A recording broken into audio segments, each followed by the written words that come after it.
అందరికీ నమస్కారం. Welcome to sharing stories podcast. ఈ ఛానల్లో మేం పుస్తకాల గురించి చర్చిస్తాం.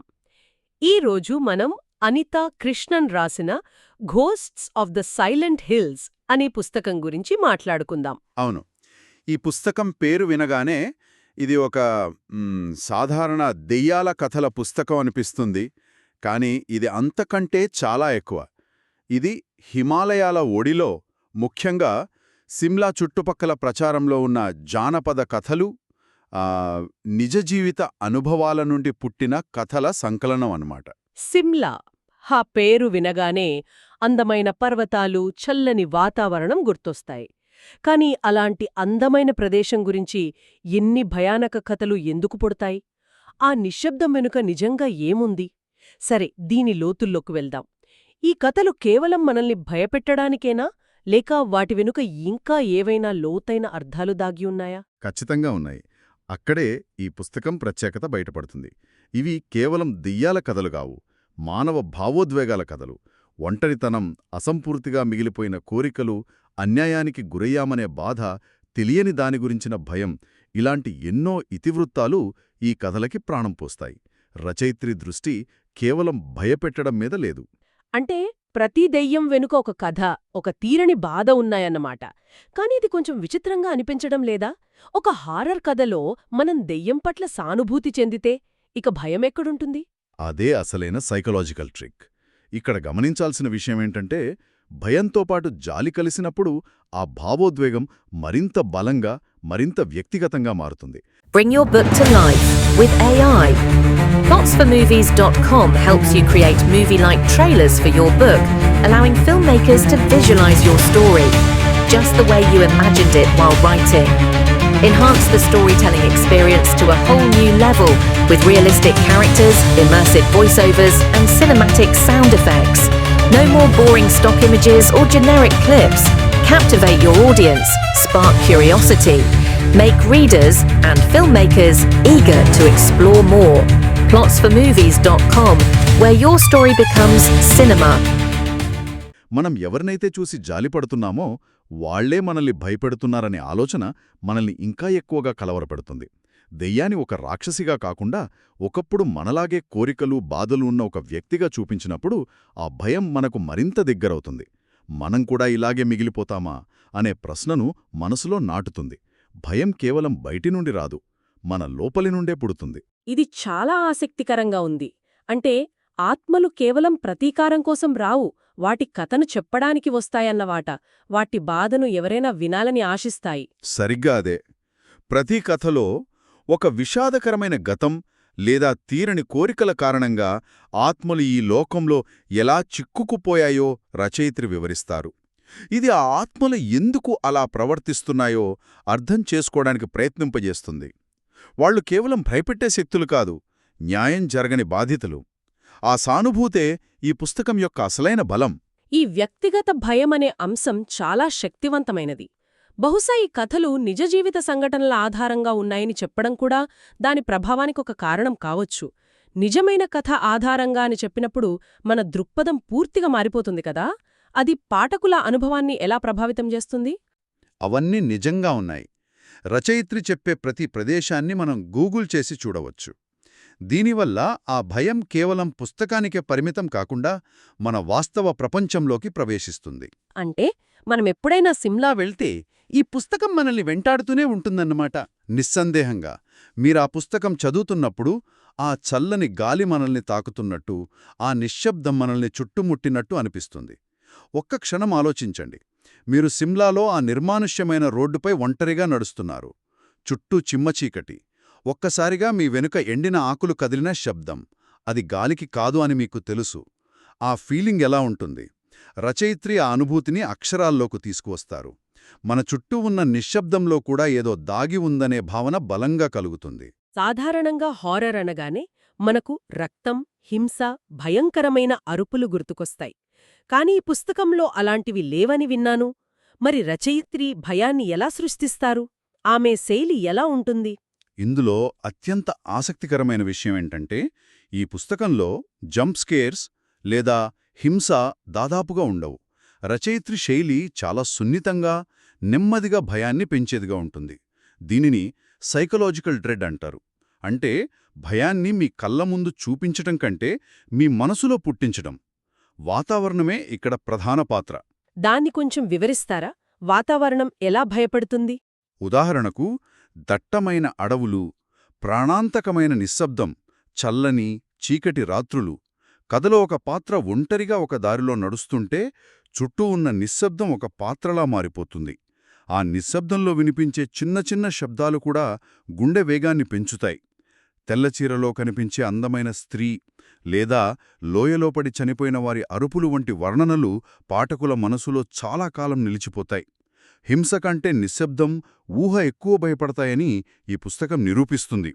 ఆ భయం నెమ్మదిగా మనలోకి పాకి చాలాసేపు మనతోనే ఉంటుంది. ఈ వర్ణనలు ఇంత సహజంగా, ప్రభావవంతంగా ఉన్నాయంటే దాని వెనుక బలమైన కారణముండే ఉంటుంది. రచయిత్రి అనితా కృష్ణన్ సిమ్లాలోనే పుట్టి పెరిగారని తెలిసింది. ఆమె 1955లో అక్కడే జన్మించి తన జీవితంలో మొదటి 22 సంవత్సరాలు గడిపారు. ఇది ఆమెను కేవలం రచయిత్రిగా కాకుండా ఒక సాక్షిగా నిలబెడుతుంది కదా. ఆమె వ్యక్తిగత అనుభవం ఈ కథలకు ఎంతవరకు సహాయపడింది? చాలా వరకు. అదే ఈ పుస్తకానికి ప్రాణం పోసింది. ఆమె ఆ ప్రదేశాలను, అక్కడి సంస్కృతిని, ఆ నిశ్శబ్దం వెనుక దాగి ఉన్న జానపద కథలను స్వయంగా అనుభవించారు. అవి ఆమె ఊహ నుండి పుట్టినవి కావు. ఆమె జ్ఞాపకాల నుండి, ఆమె చుట్టూ ఉన్నవాళ్లు చెప్పగా విన్న కథల నుండి వచ్చినవి. అందుకే ఆమె వర్ణనలు అంత సహజంగా, నమ్మశక్యంగా ఉంటాయి. ఆ కొండల నిశ్శబ్దం ఎంత భయంకరంగా ఉంటుందో, ఆ పొగమంచు వెనుక ఏ రహస్యాలు దాగి ఉంటాయో ఆమెకు ప్రత్యక్షంగా తెలుసు. ఆ అనుభవమే అక్షర రూపం దాల్చి మనల్ని ఆ ప్రపంచంలోకి తీసుకెళ్తుంది. రచయిత్రి తన అనుభవంతో ఇంత అద్భుతంగా వాతావరణాన్ని సృష్టించారు కదా. మరి ఈ అనుభూతి పాఠకులకు ఎంతవరకు చేరింది? వాళ్లు దీన్ని ఎలా స్వీకరించారు? చాలామంది పాఠకులు కథ చెప్పే విధానాన్ని, వాతావరణ కల్పనను ఎంతగానో మెచ్చుకున్నారు. ఒక పాఠకుడు రాసినట్లుగా, మేం చదువుతున్నామని మర్చిపోయి ఆ కథాప్రపంచంలోకి వెళ్ళిపోయామని చాలామంది అన్నారు. సిమ్లా పర్వతాలు, అడవుల వర్ణనలు అద్భుతంగా ఉన్నాయని, తాము కూడా ఆ ప్రదేశంలో ఉన్నట్లు భావించామని ప్రశంసించారు. కథనంలో పాఠకులను లీనం చేయడంలో రచయిత్రి పూర్తిగా విజయం సాధించారు. నేను ఒక సమీక్షలో ఒక ఆసక్తికరమైన పరిశీలన చూశాను. ఈ కథలలో చాలా ఆత్మలు బతికున్నప్పుడు సంతోషంగా, దయగా ఉండి, చనిపోయిన తరువాత ప్రతికారేచ్చుతో దుష్టంగా మారతాయి. ఈ మార్పు వెనుక కారణం ఏమై ఉంటుంది? ఈ పరివర్తన మన గురించి, మన సమాజం గురించి ఏం చెప్తుంది? ఇది చాలా ముఖ్యమైన పాయింట్. ఇది మానవ స్వభావం మరియు మరణం తర్వాత జరిగే మార్పులపై ఒక లోతైన ప్రశ్నను లేవనెత్తుతుంది. బహుశా అసంపూర్తిగా మిగిలిపోయిన కోరికలు, అన్యాయంగా చనిపోయామనే బాధ, ఎవ్వరూ తమ గోడును పట్టించుకోలేదనే ఆవేదన, ఇవన్నీ వారిలోని మంచిని చంపి కేవలం పగను, కోపాన్ని మాత్రమే మిగిల్చిందేమో. ఒక మనిషిలోని దయను కూడా నాశనం చేయగల శక్తి అన్యాయానికుందని ఇది చూపిస్తోంది. ఇది పాఠకులను భయపెట్టడమే కాకుండా వారిని తీవ్రంగా ఆలోచింపజేస్తుంది కూడా. అయితే చాలామంది ఈ పుస్తకంలో లీనమైనప్పటికీ అందరి ప్రయాణం అంత సాఫీగా సాగినట్టు లేదు. కొన్ని విమర్శలు కూడా ఉన్నాయి కదా. అవును, ప్రశంసలతో పాటు కొన్ని విమర్శలు కూడా వచ్చాయి. ఆసక్తికరంగా ఈ విమర్శలన్నీ ఒకే చోటికి దారితీస్తున్నట్టనిపిస్తుంది. అదేంటంటే, వాస్తవికతకు మరియు కల్పనకు మధ్య రచయిత్రి గీసిన గీత కొంతమందికి అస్పష్టంగా అనిపించింది. అంటే దానికి కొంచెం వివరిస్తారా? ప్రధానమైన విమర్శ భాష గురించి. రచయిత్రి ఉపయోగించిన ఆంగ్ల పదజాలం చాలా కఠినంగా ఉందని, ప్రతి పేజీలో డిక్షనరీ చూడాల్సి వస్తోందని కొందరు పాఠకులు అభిప్రాయపడ్డారు. దీనివల్ల కథలో లీనమవ్వడానికి భాష ఒక అడ్డంకిగా మారి, వాస్తవిక అనుభూతి నుండి వాళ్లను దూరం చేసిందని అన్నారు. అలాగే కొన్ని కథల ముగింపులు అసంపూర్తిగా, అంటే ఓపెన్ ఎండెడ్గా ఉండటం కొంత అసంతృప్తిని కలిగించిందని కూడా అన్నారు. దీనికి ఆ వాస్తవికతకు సంబంధముందా? ఖచ్చితంగా ఉంది. కొందరు పాఠకులకు స్పష్టమైన ముగింపు కావాలి. కథ చివర్లో ఏం జరిగిందో తెలియకుండా వదిలేస్తే వారికి అసంతృప్తిగా ఉంటుంది. ఇంకొక విమర్శ ఏమిటంటే, కొన్ని కథలు నిజ జీవిత సంఘటనల ఆధారంగా అని నమ్మడం కష్టంగా ఉందని, చాలా సినిమాటిక్గా, నాటకీయంగా ఉన్నాయని కొందరు పేర్కొన్నారు. రచయిత్రి శైలిపై భిన్నాభిప్రాయాలు వ్యక్తమయ్యాయి. సరిగ్గా అదే. ఇది రచయిత్రి శైలికి సంబంధించిన విషయం, కానీ అందరికీ నచ్చకపోవచ్చు. నిజ జీవిత సంఘటనల ఆధారంగా అన్నప్పుడు పాఠకుల అంచనాలు వేరేలా ఉంటాయి. ఆ అంచనాలను అందుకోనప్పుడు వారు కొంచెం అనుమానంగా చూసే అవకాశం ఉంది. అయితే రచయిత్రి ఆ సంఘటనలకు కథను మరింత ఆసక్తికరంగా మార్చడానికి కొంచెం నాటకీయత జోడించి ఉండవచ్చు. అయితే వీటన్నిటి సారాంశం ఏమిటి? ఈ పుస్తకం కేవలం ఒక భయానక కథల సంకలనమా లేక అంతకు మించిందా? మొత్తం మీద ghosts of the silent hills అనేది కేవలం భయపెట్టే కథల సంకలనం కాదు. ఇది హిమాలయాల నిశ్శబ్దం వెనుక దాగి ఉన్న కథలను, అసంపూర్తిగా మిగిలిపోయిన మానవ భావోద్వేగాలను మరియు మర్చిపోయిన జ్ఞాపకాలను మన కళ్ల ముందుంచుతుంది. అవును, ఈ చర్చ తర్వాత నాకు కూడా అదే అనిపిస్తోంది. ఇది కేవలం దెయ్యాల గురించి కాదు, చెప్పకుండా మిగిలిపోయిన మాటల గురించి, తీరకుండా ఆగిపోయిన కలల గురించి కూడా. ఖచ్చితంగా. ఈ పుస్తకం మనకు గుర్తు చేసేది ఒక్కటే: నిశ్శబ్దం ఎప్పుడూ ఖాళీగా ఉండదు. దానిలో కొన్ని కథలు దాగుంటాయి, మరియు వాటిలో కొన్ని ఎప్పటికీ విశ్రాంతి తీసుకోవు. ఈ కథలన్నీ విన్న తర్వాత మన చర్చ మొదట్లో అడిగిన ప్రశ్నే మళ్లీ తలెత్తుతుంది. ఒక ప్రదేశం యొక్క నిశ్శబ్దం నిజంగా శాంతికి చిహ్నమా, లేక అది ఎన్నో చెప్పని కథల భారాన్ని మోస్తోందా?